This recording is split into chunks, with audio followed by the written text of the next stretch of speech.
remain a very proud Igala person. But I want to say that some of the clamors, are not born out of interest of the state. Some of the clamors are born out of personal interest. And personal interest should not supersede the collective interest of the state. Because some of the people that are clamoring for it, where were they 4 years ago? Why didn't they clamor for it then? Were there no Kogi East people that contested 4 years ago? Was it not the same Kogi East people that ensured that party did not come to Kogi East? Or because it's not their own turn, it becomes a right for them? I believe more in the one Kogi spirit and believe more in the one Kogi agenda. The Ghana people should concede this to Kogi West.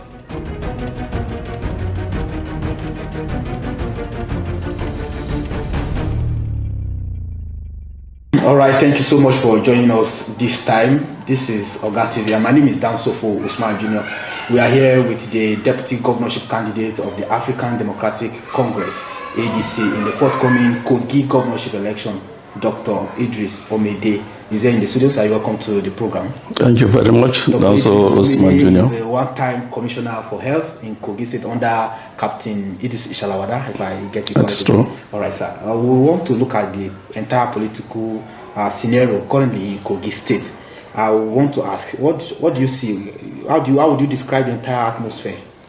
I think the political scenario in Kogi State as at this moment is quite exciting, is quite stimulating and quite interesting because various parties are already on the streets and the houses, door to door, talking to people why they should be elected. And that makes it quite exciting, which is not unexpected in an elective year.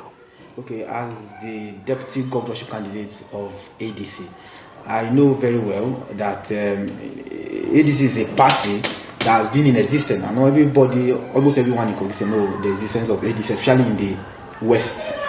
So I want you to tell us, how did this Honorable Leke Abejide and Idris Omede candidature come to be? Thank you very much. I think the ADC is not only a party known in the West, it's a party known in Kogi East too. Okay. Because on 2 times, 2018, somebody had contested for the senatorial seat under ADC in Kogi East. And in just this last election, somebody equally contested under for senatorial seat in ADC. The candidature, my parent, Leke Abejide, it's to me born out of one's desire to serve and to serve the people. And looking at the pedigree of Leke Abejide in terms of his administrative acumen and managerial skill, as well as leadership skill, which he has demonstrated over time, right from his activities as a private businessman and his activity that he has demonstrated in the course of being elected to represent the good people of Yagba Federal Constituency of Kogi State over the past 4 years and now on his second time in the 5th year. He has demonstrated a degree of capacity in terms of accessibility, availability, and rendering to the people the activities that is expected of one to render in the course of being elected by them. This he has demonstrated not only to the community, but to some individuals within the constituency where he represents. I think that is the beauty of democracy. You should be able to do the basic things that is required of you for the overall benefit of the people you represent, and in the long run to see how much you can impact positively on the society. So you think Leke Abejide holds the capacity to govern Kogi State? Oh, definitely. Why not?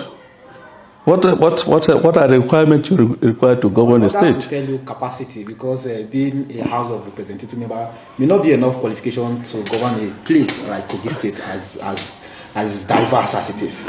Now, you see, when you talk of capacity, nobody carries the load of a state on his head. Capacity has to do with experience, has to do with skill, has to do with the intellect, and has to do with the reach. And I bet you that Leke Abejide commands all this. And again, he is grounded, in terms of the pedigree of services to the people. what you need in governance is able to identify the issues and provide solutions to them. In the capacity as demonstrated, definitely he has done that. Collier agreed that there are some people that have not had that kind of thing before, but they are desirous of governing too, or leading. So if you put them on that scale, I think Lake Abejide is far up there. Okay. Yes. That's interesting.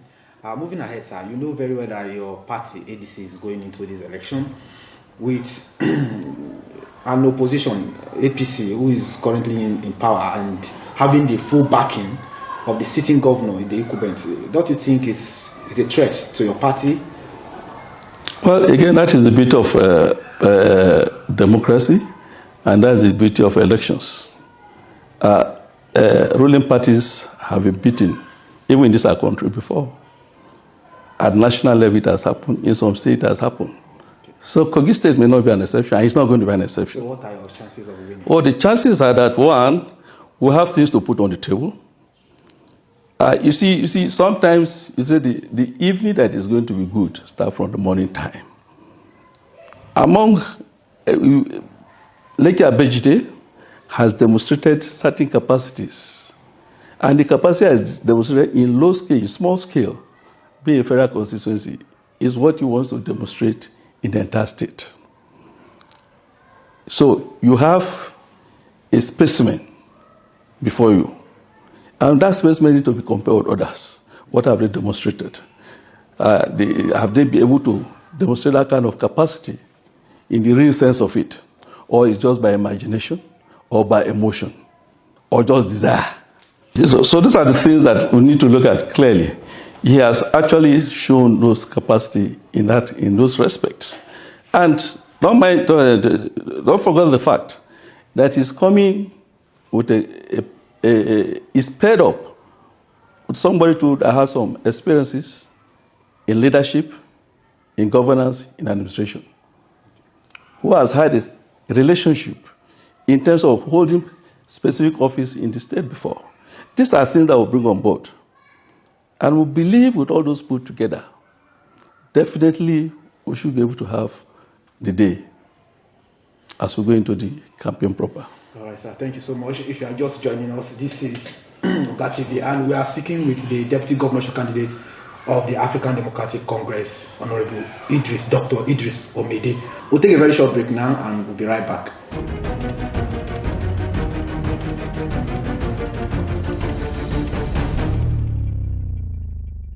All right, thank you so much. Welcome back. We are still in Oga Studios, and we are talking with the Deputy Governorship Candidate of the African Democratic Congress, Dr. Idris Omede. Sir, we would like to continue on this discussion. As the Honorable Commissioner for Health in Kogi State previously, what were your imprints, like we'll say? What were you able to do while in the office?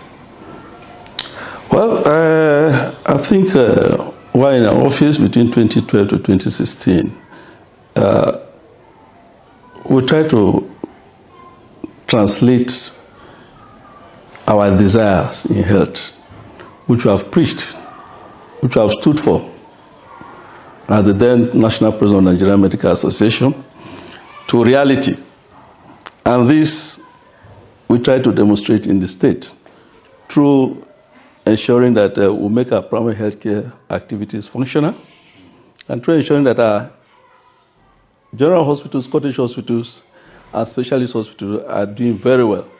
And at the same time, because we came when there has already been establishment of a College of Medical Sciences, so we try to see what we can do to ensure that the teaching hospital is established in the now Prince Awaka Odu University in Emba. This we did ably well. Our immunization coverage at primary healthcare level was very, very close-seated, and we even went to the extent of winning national award for the state.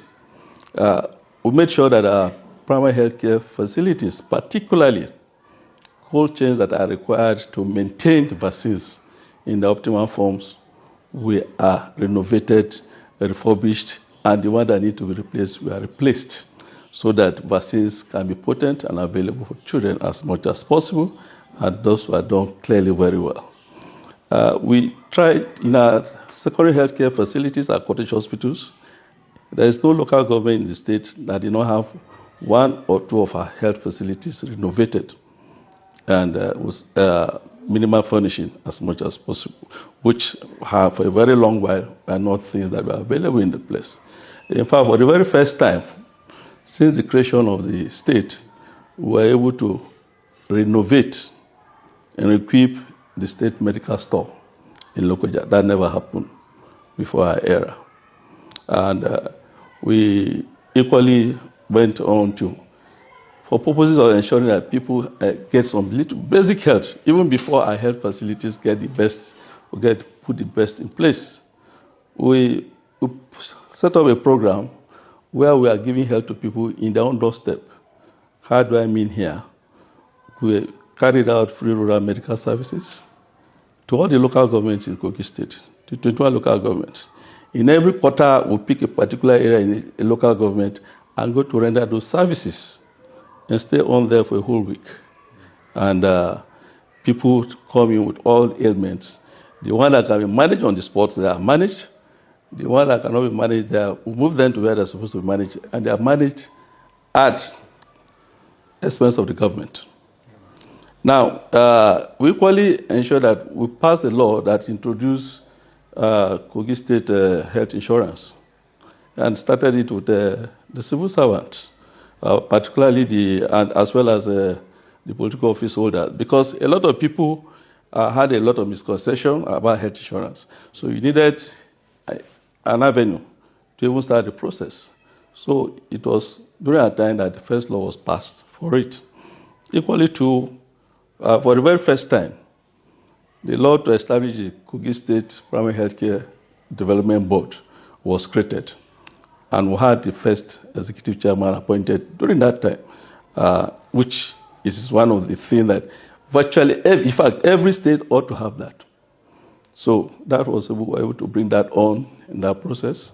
And I'm sure up to today, the primary healthcare agency is still there, functional as much as possible. That means you did a lot. Equally true, it was then that we passed the law that established the Kogi State University Teaching Hospital.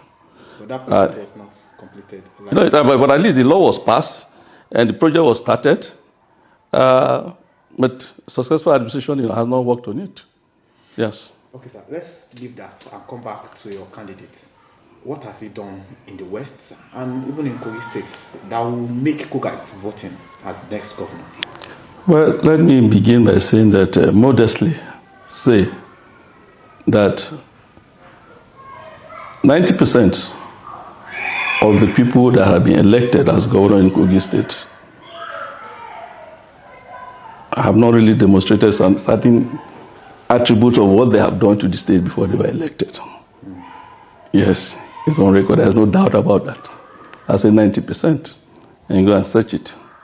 So, but when you say what has Leke Abejide done that will require Kogites to vote for him, what he has done are not hidden. They are not fictions within the area of jurisdiction that he covered as a member of House of Representatives. These achievements are in the area. Anyway, let's make it clear. A legislature's work is purely to create laws. But he went beyond creating law to carry out projects for the betterment of his people and for the betterment of his community. And these projects sprang across infrastructure, human resource, education, health, agriculture, welfare of people. In the area of infrastructure, he had renovated a good number of roads within the federal constituency where he comes from and created drainages and culverts where they are not, and has equally enhanced rehabilitation of some of the roads that are in his area. In the area of education, he has provided textbooks for pupils in school. And equally true, he had given scholarships to a good number of persons, particularly at the tertiary level, some of them in the health sector, nursing, and some in polytechnics and universities. And one common thing he does, which he has been doing over the past 6 years, is to take the burden of parents paying their WAEC fees for their wards, take the burden of them and pays it for them, whether in a public sector school or in a private sector school. This is one attribute that he intends to demonstrate, and we're going to demonstrate it and do it. So obviously, when he emerges as next governor, he's going to translate all of these things. Oh, definitely, definitely. He had said it. There are a good number of people had what to call free education or sponsored education. And what has changed that those things have gone to the gutters? It is because there have been no good planning and organization. These are the things he's bringing on board. Now, amongst other things that he has done, he has encouraged agricultural output of his people. He has provided seedlings or palm trees and cashew for his people. For those that know, Kogi State is an agrarian society, state. And in this area, palm trees and cashew seedlings have been provided in good number to people. He has equally facilitated, agric loans to people, over 500 people in this constituency, in the neighborhood of 500,000 to 1 million. So definitely, this was trying to create job opportunities for people and engagement. Because out of non-engagement, people go out of their way to do so many things that are unethical or not righteous. This he sees as a ways of intervention to make people better than being idle. In the area of security, I'm quite aware he built a police post, very beautiful police post, modern, in his community, and donated a healer's van to them to help maintain the security of that area. So if individuals can do things like that, and it's on record too, that he takes care of widows within his federal constituency, in the neighborhood of 6,000 to 8,000 persons. He takes care of them in terms of their, take-off grant for businesses they want to do. So in addition to that, he had supported and assisted so many artisans and those entrepreneurs in terms of providing their working tools for them, mechanics, electricians, and barbers. And a good number of artisans have benefited from him. And importantly, too, the fact that as a lawmaker, he has demonstrated capacity by sponsoring a bill which has become an act, repealing the old act of the custom exercise in Nigeria. The last time that act was in place was as far back as 1965. That has been repealed, modernized, and has been passed into law, assented by the immediate past President of the Federal Republic, President Muhammad Buhari, before he left. This, to the general workforce of the custom, is a very welcome development. So for people that bring out that kind of projects, people-oriented projects, and laws, I think the onus lies on people to say they can give them more responsibility and assignment to do. So by and large, I think he has demonstrated that desire and interest to extend a good number of these things into the larger scope of the state, that's Kogi State as it were. Position comes with responsibility, but it's the ability to make use of that responsibility for the effective delivery of services and benefit of the majority of the people, because you cannot do it 100% to everybody. That really matters. And that is what the Lekki ticket stands for. Okay, sir. Kogi State is largely a civil service or civil servant state. And currently there are issues here and there about percentage salaries, especially at the local government levels. So I want to ask, what will Lekki Abejide do differently to ensure that this area is well treated? Because largely a lot of Kogites depends on salaries to survive. Yeah, thank you very much. I think first and foremost, the first thing to ask is, how are funds allocated to the states? What are the parameters? What are the facts and figures that are used? Just to list a few. You talk of population, you talk of school enrollment. These are key things. And then thirdly, the size of the state. These are basic parameters that are used in allocation of resources. So by and large, the resources that is given to us over time, which is not fixed, is a factor of that. And by that extension, by that population, it actually gives you a ratio of those that should be employed, which should fall within the net of government system to pay her salaries. So if we go by that, if things are done right, the state should be able to pay her salary without surcharging anybody. But when things are not done rightly, the reverse becomes the case. So for us, we think part of the things that are required is to create that enabling environment where many people will, beyond those that are within the civil service, a good number of people have their little entrepreneurial businesses to thrive on. And so when they thrive on that much, maybe the concentration on the public fund will be less. Secondly, like I said, between the provisions that is provided, the state should be able to pay our salaries as at a grade that is being paid. Now, added to that is the fact that even if you say the allocation, which from time to time are reviewed, is not enough. We are lucky now that Kogi State has been classified as one of the oil-producing states, and by that we'll be entitled to a 30% derivation. So the government should be able to, within this time, be able to take provision from that to make up and make sure that people get their salaries right. So for us, salary should not be anything that should be paid in percentage. And what we intend to do, even though a law has been tried to be passed at national to give local government autonomy, that has not been achieved yet. But the Idris Omede ticket intends to give local government her autonomy in Kogi State by giving back to her what has actually come from the state, from the federal allocation. But the state government will monitor that the money is used for the purpose that is meant, and that development that local government are supposed to do are being done too. And that is one of the things we intend really to do. All right, sir. From what you have said, I guess you are very much ready to work if Kogites, or when Kogites actually vote you two into power come November 11th. But I want to ask, sir, have you started campaigning? Yes, we started campaigning, okay. But a full-fledged campaign will come up very soon. We've not started full blast, but we are doing a lot of consultation. We are doing a lot of reach out as much as possible. And, every party has our own strategy for campaign and approaches.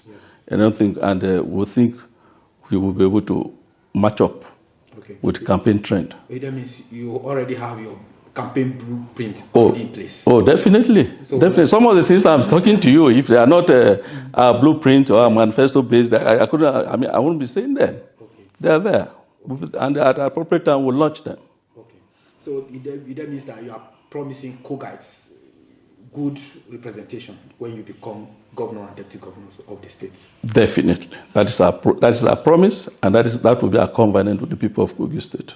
Are you optimistic that INEC and security agencies will play a fair role in the next coming election?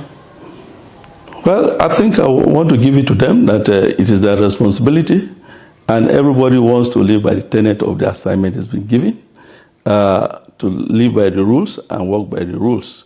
And the INEC people, they are not imported people. They are indigenous to us, to every Kogite, to every Nigerian. And so they know the feelers of Nigerians towards various organizations. So we believe they will do what is most appropriate and what is right, and that the right must be done, both for the INEC and the security operative. All right, sir. I know very well that presently in Kogi State there is a clamor for power to retreat or to go back to a certain region of the state. I'm talking about the eastern part of the state. And you come from that particular region. As an Igala person, don't you believe in this agenda? Well, first and foremost, let me say, if you say clamor, the clamor is coming from Kogi East and at the same time coming from Kogi West. So we must to put it in the right perspective. First and foremost, Kogi State was created for every person that is an occupant of Kogi State, irrespective of where you come from, irrespective of your tribe. And the spirit of fairness is that everybody must be given a right responsibility and opportunity to excel. On that context, the clamor, yes, it's people's right to clamor. There's no doubt about it. But like you said, I'm from Kogi East, I'm Igala, bona fide in any sense of it, in every bracket of it. I'm a very proud Igala person, and I've demonstrated that in my activities within the Igala community, Igala ICDA, I call it, and even within the state, I'm a very proud Igala person. But I want to say that some of the clamors, are not born out of interest of the state. Some of the clamors are born out of personal interest. And personal interest should not supersede the collective interest of the state. Because some of the people that are clamoring for it, where were they 4 years ago? Why didn't they clamor for it then? Were there no Kogi East people that contested 4 years ago? Was it not the same Kogi East people that ensured that party did not come to Kogi East? Or because it's not their own turn, it becomes a right for them? I believe more in the one Kogi spirit and believe more in the one Kogi agenda. And for our ticket, well, this ticket is not a ticket of people that do not know what to do. The ticket of people that know their onions, and they are ticket of people that have been tested and trusted. So I think if reality must be told, the governorship is not something that is endowed to one area alone, because every person there has his own rights and responsibilities. If Kogi West had deputized for Kogi East many times, what is wrong with Kogi West being the governor now? If some people have said, if a particular party had given that ticket to Kogi West, then the clamor from Kogi East will have been less. The people that are contesting from Kogi West, are they not from the state? Must it be party-based or product-based? The product of Leke and Omede are products that will deliver. I want to work for Kogi State if we want to be sincere with ourselves. And in the spirit of fairness, I just outrightly think it is most appropriate to look at it from that perspective. Why do we say in Nigeria, even in Nigeria, just last election here, people are claiming it should be north, it should be south. Why did not have the opportunity to say they have a number? But the ruling party gave it to the south. And the people went out to vote for the southern candidate, even when they have northern candidates. So we must put this in the right perspective. And the right perspective is that fairness, equity, not equality, must supersede personal interest and personal ego. An election must not be based on emotion. It must be based on realities. It must be based on transformational skill and ability of people that want to serve. I think on that note, our ticket is not to debase Kogi East in any way, but to say that our constitution allows you, irrespective of where you come, to contest for what you want to contest. And the constitution cannot be too wrong.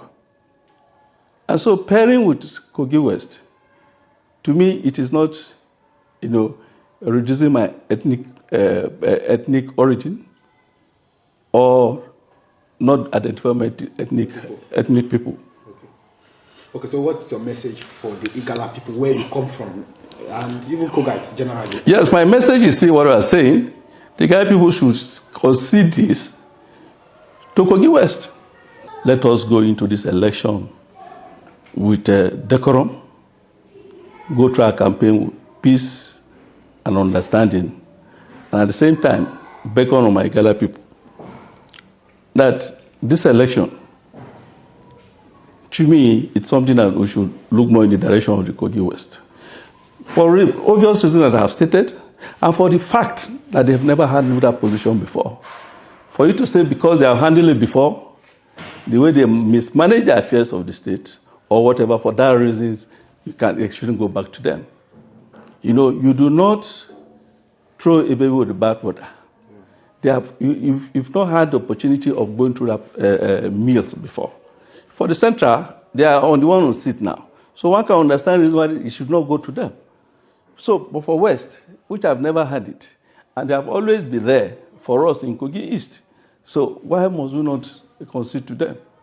Let's make this tripod a stable tripod of the three major tribes. It's not as if there are no other tribes in Kogi State. But this tripod of Igala, Ibera, and Oku, let's make it complete. A tripod that is complete does not fall easily.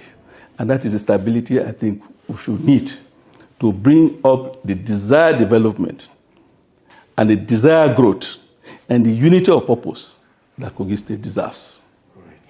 Thank you so much, sir. We have talked at length, and I hope you guys have heard you and they've, deduced one or two things from your message. And I'm sure they know their direction now, sir. All right, this is where we'll be drawing the curtain of this discussion. Until next time, my name is Danso Osman Jr. But before we go, sir, what's your last word? My last word is, God Almighty be with us all. Let us have a peaceful state and a development-focused state. All right. Thank you so much for your time, and it's a privilege having you on our program today. It's a pleasure.